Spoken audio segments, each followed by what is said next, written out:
वर्धन्तम् अप्तुरः गणवन्तो विश्वमार्यम् अपघ्नन्तो अरावणः। ये मंत्र है और ये आर्य समाज में निश्चित रूप से बहुचर्चित है। एक तरह का ध्येय वाक्य बना लिया है, कणवंतो विश्वमार्यम, पूरे विश्व को आर्य करते हुए। कणवंतो विश्वमार्यम का जो शाब्दिक अर्थ होगा वो ये होगा, पूरे विश्व को आर्य करता हुआ। ठीक,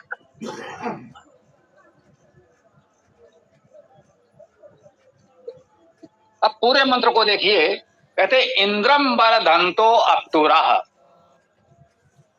इंद्रम, इंद्र को, इंद्र क्या है? इंद्र परमेश्वरीय धातु से इंद्र शब्द की निष्पत्ति है, अर्थात इंद्र शब्द इंद्र धातु से बनता है, जिसका अर्थ है ऐश्वर्य होना, परम ऐश्वर्य होना। तो इंद्र शब्द का अर्थ होता है परम ऐश्वर्यवान, अर्थात परमेश्वर। शाब्दिक अर्थ ही परमेश्वर है, ये ध्यान दें। इंद्र शब्द का शाब्दिक अर्थ ही परमेश्वर है।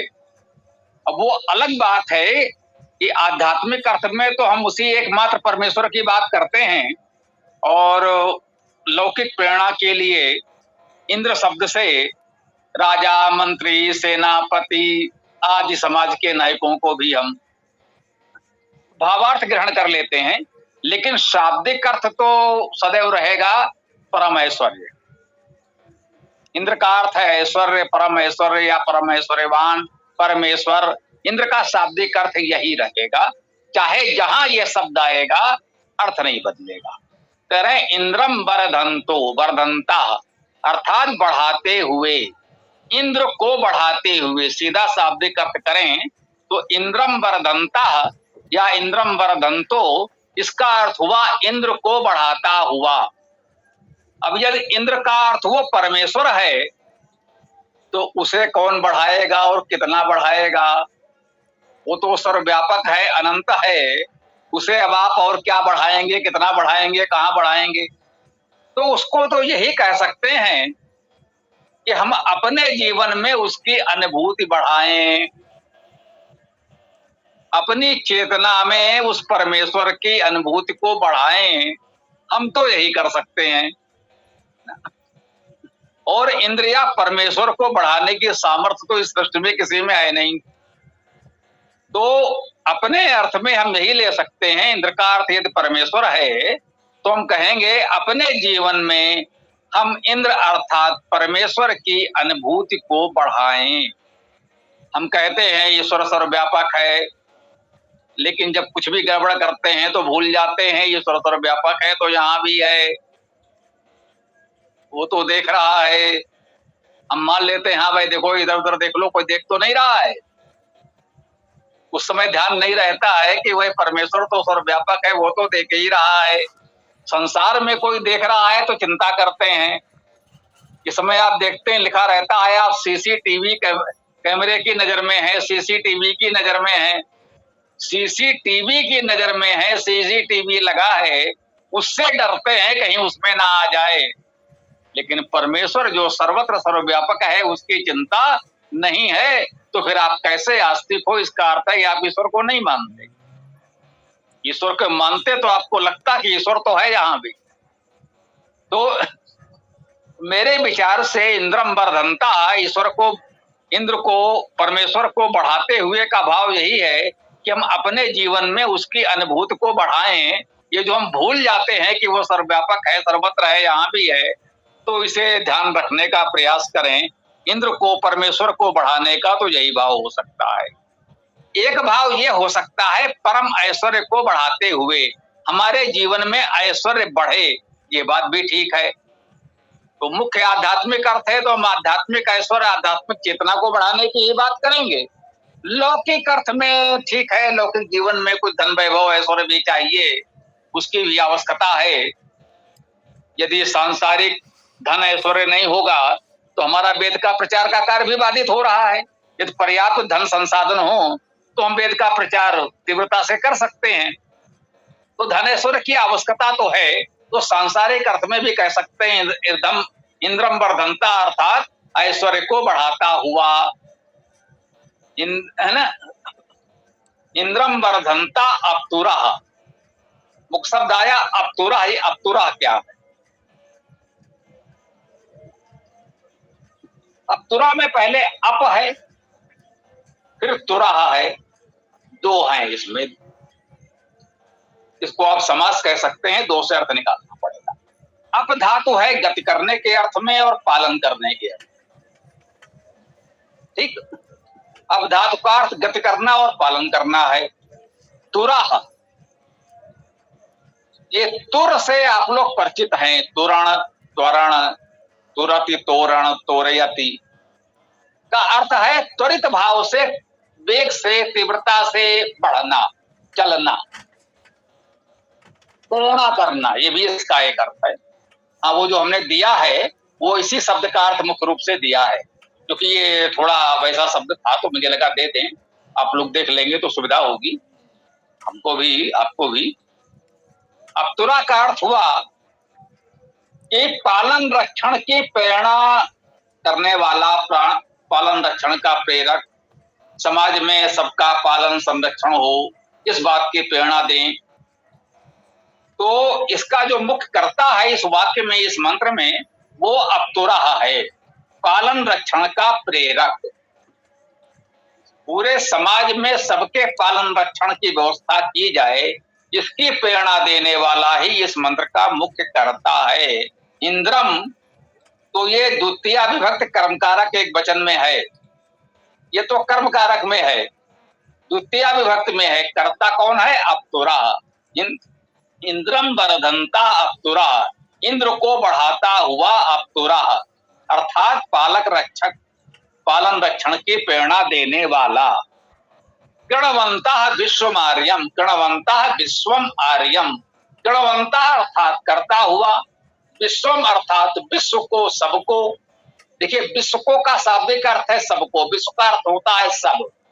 संस्कृत भाषा में सर्व और विश्व समानार्थी हैं, ये ध्यान दीजिएगा।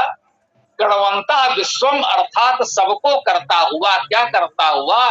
गणवंता विश्वम आर्यम, सबको आर्य करता हुआ।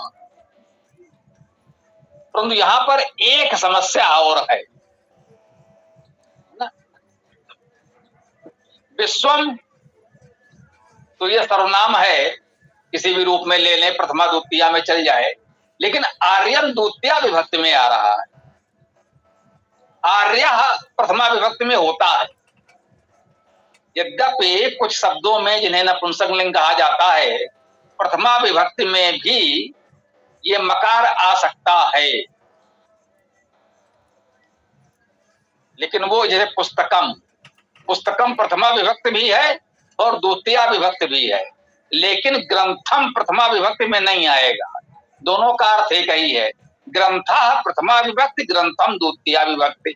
तो यहाँ आर्यम जो कहा जा रहा है, तो आर्य शब्द का प्रथमा विभक्ति में रूप आर्य होना चाहिए, आर्यम को द्वितीया विभक्ति में मानना पड़ेगा। ये अभी मेरा ध्यान गया कि भाई यहाँ पर ये तो समस्या है, कह सकते हैं एक पेच है। तो विश्वम आर्यम का अर्थ है सभी आर्यों को करता हुआ। आर्य तो वो पहले से है, उसे कुछ और करना है। क्या करना है? एक तो इंद्रम वर्धनता, इंद्र को बढ़ाता हुआ है। गणवंता विश्वम आर्यम, सब आर्यों को करता हुआ, अपतुरः, सब आर्यों को अपतुरः करना है। आर्य तो चलो हो भी गए, लेकिन आर्य होने से बात पूरी नहीं हुई, अभी उसे अपतुरः करना और शेष है। अपतुरः अर्थात मतलब इस पूरे मंत्र का जो सबसे महत्वपूर्ण शब्द है वो है अपतुरः। इसीलिए हमने इसका अर्थ सबको भेज दिया कि इस पर मंथन कर लें। अपतुरः सबसे महत्वपूर्ण शब्द है इस पूरे मंत्र का। अपतुरः अर्थात पालन रक्षण की प्रेरणा। आर्य तो हो गए, आर्य का अर्थ क्या हुआ? ऋगतो धातु से आर्य शब्द की निष्पत्ति है, अर्थात आर्य शब्द का अर्थ हुआ गतिशील, प्रगतिशील। जो गतिमान है, गतिशील है, जड़ नहीं है, रूढ़िवादी नहीं है, वो प्रगतिशील है, नए नए विचारों को स्वीकार करने को तत्पर रहता है वो आर्य होता है। तो आर्य तो हो गया, अब आगे क्या करना है? अब तुरा पालन रक्षण की प्रेरणा देने वाला होना चाहिए। आप स्वयं तो आर्य हो गए, लेकिन पूरे समाज का भला तब होगा जब पूरे समाज के पालन रक्षण की प्रेरणा दी जाए, तो बात पूरी हुई। इंद्रम वर्धंता अप्तुरा कृणवंता विश्वम आर्यम। इंद्र को बढ़ाता हुआ और सभी आर्यों को पालन रक्षण की प्रेरणा देता हुआ। और क्या करना है? दो चरणों में दो बात बताई। इंद्र अर्थात ऐश्वर्य को बढ़ाना है, अपने जीवन में परमेश्वर की अनुभूति बढ़ाइए और लौकिक जीवन में ऐश्वर्य धन संपदा संसाधन भी बढ़ाइए। और इसके बाद सब आर्यों को पालन रक्षण की प्रेरणा दीजिए। और अंत में आता है, जब इतना आप कर सकें तो ये व्यवस्था आगे भी ठीक चले तो एक कार्य और करना है। अपघ्नन्ता अरावणा। अप उपसर्ग है, निम्न के अर्थ में आता है, दूर के अर्थ में आता है। घ्नन्ता अर्थात मारता हुआ, हनन करता हुआ। हन धातु से ये रूप बना है घ्नन्ता, हन का घ्नन हुआ है। ठीक। अब घ्नन्ता अर्थात मारता हुआ, ठीक है ना। उसको बहुत बुरी, अपघ्नन्ता मतलब निम्न तरीके से, बुरी तरीके से मारता हुआ, अर्थात पूरी तरह नष्ट करता हुआ। किसको मारना है? अपघ्नन्ता, मारना है, मारता हुआ। किसको मारता है? अरावणा, जो रावण नहीं है उसको मारना है। अरावणा, नहीं रावणा, जो रावण नहीं है उसे मारना है। आप कहेंगे ये तो विचित्र बात है, यहाँ तो लोग प्रतिवर्ष रावण का पुतला जलाते हैं और ये कह रहे हैं जो रावण नहीं है उसे मारना है। समाज में रावण तो चाहिए इनको। कि बाद में किसका क्या नाम रख लिया गया और उसका क्या हुआ वो अलग विषय है, वेद का विषय बिल्कुल अलग है। यद्यप कोई चाहे, ध्यान में आ गया तो बता दूं, जो रामायण का रावण है, पौराणिक रावण है, उसमें वह अजंत है या स्वर सहित है, आस्वर है, रावण ऐसा है। रावण यद्यप शब्द वही है, लेकिन वेद में सामान्यता यह स्वर का लोप होता है। जैसे संस्कृत अपनी भाषा में कहें तो यजन होगा, यजन, लेकिन वेद में यज्ञ पद का प्रयोग होता है।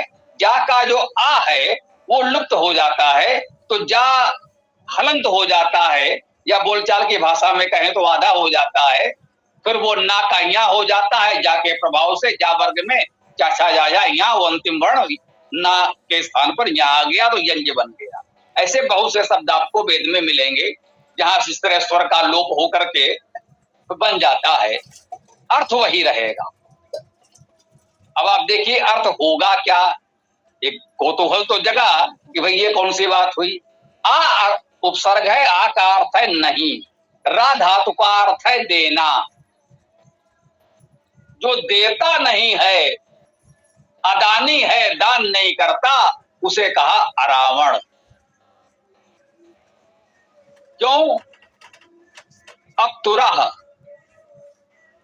है ना, कृणवंता विश्वमार्यम, सभी आर्य अप्तुरा अर्थात सबके पालन रक्षण की व्यवस्था करें। अब सबके पालन रक्षण की व्यवस्था तो तभी होगी जब साधन संपन्न लोग उसके लिए कुछ दान करें। अब जो नहीं दे रहा है समाज के हित में, वो अदानी जो है उसका अपहनन करें। स्वाभाविक है, यहां मारने का अर्थ किसी की हत्या करने से नहीं है, किसी के शारीरिक हानि नहीं करनी है। कुल मिलाकर वो जो अदाता का भाव है, देना नहीं चाहता, इस भाव को मारना है। इसलिए अब ग्रंथों कहा है, दूर मारना है। उस व्यक्ति को, शरीर को नहीं मारना है, उस भाव को मारना है, न देने वाले भाव को मारना है। वैसे अभी मुझको ध्यान आया, ये अरावणा का अदानी अर्थ तो हम बहुत समय से कर रहे हैं। हो सकता है वर्षों पहले हमने कहीं लिखा उखा हो, आप लोगों ने देखा भी हो, लेकिन अभी मुझे ध्यान आया अरावणा में रू धातु हो सकता है प्रकाश करने के अर्थ में और ध्वनि करने के अर्थ में भी। जो प्रकाश नहीं करता, जो ध्वनि नहीं करता, वो भी अरावण होता है। रावण शब्द में वही रू धातु से लिया जाता है, रू रव राव रावण। देखिए राव होते हैं ना, राजस्थान वगैरह में आप देखें, यहाँ राजाओं के लिए राव शब्द का प्रयोग बहुत होता है। राव, राजा और राव पर्यायवाची जैसे शब्द हैं। जिसे राजन कहते हैं वैसे रावण कहते हैं, वो वहां का राजा है। ऐतिहासिक क्रम में वो वहां का राजा है तो रावण कहलाता है। और राज धातु का अर्थ भी प्रकाश करना है, रू धातु का अर्थ भी प्रकाश करना और ध्वनि करना है। जो प्रकाश नहीं करता, ध्वनि नहीं करता, वाणी से हीन है।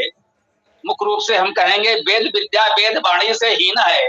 जिसके पास वेद वाणी नहीं, वेद नहीं पढ़ता पढ़ाता और समाज में विद्या का प्रकाश नहीं करता, वो अरावण है। अरावणा कहा है, ऐसे अरावण का हनन करना है। स्वाभाविक है, यहाँ पर व्यक्ति विशेष की हत्या करने से तो कोई लाभ नहीं है। समाज में इस प्रवृत्ति को हमें लाना है कि सब लोग वेद विद्या का प्रचार प्रसार करें, इस प्रकाश का, इस वाणी का प्रचार प्रसार हो। और जो लोग ऐसा न करें, उनकी इस प्रवृत्ति को रोका जाए, उनको समझाया बुझाया जाए, सही मार्ग पर लाया जाए, उनको भी थोड़ा सा प्रयास करके वेद पढ़ाया जाए। तो मेरे विचार से आपने देखा एक छोटा सा गायत्री मंत्र था। गायत्री मंत्र का भाव भी आप समझते हैं। 8-8 वर्णों के 3 चरण होते हैं, 24 वर्णों का गायत्री छंद होता है। तो ये भी गायत्री है। इंद्रम वर्धन्तो अप्तुरः अपघ्नन्तो अरावणः अंत में आया कृणवन्तो विश्वमार्यम ना। इंद्रम वर्धन्तो अप्तुरः कृणवन्तो विश्वमार्यम और अपघ्नन्तो अरावणः, ये 3 चरण गायत्री मंत्र के हुए। और एक जो हो सका वो अर्थ हमने आपके समझ प्रस्तुत किया। अब आप लोग इस पर अपने विचार आदि रख सकते हैं।